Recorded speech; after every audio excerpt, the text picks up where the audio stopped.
سڵاوتان لێبێ هاوڕێیانی خۆشەویست ئەم کاتتان باش بەڕێزان ئەمڕۆ لە قەرەداخین خەریکی ئیشێکین حەزەکەم وەسا فاڕۆق پێناسەی ئیشەکە و دقەی GPS های تارگێتان بۆ بکە وەسا فاڕۆق فەرموو ئەمەی خاڵەکانی مان بۆ دابەزێنێک کاک مەسعود بە GPS-ەکە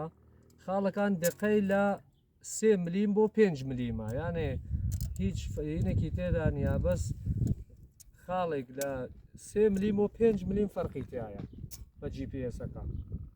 دەست خۆش بە یانێ GPS های تارگێت شێری موقع لەگەڵ تۆتاڵە فەرقێکی وای نیە یانێ بەس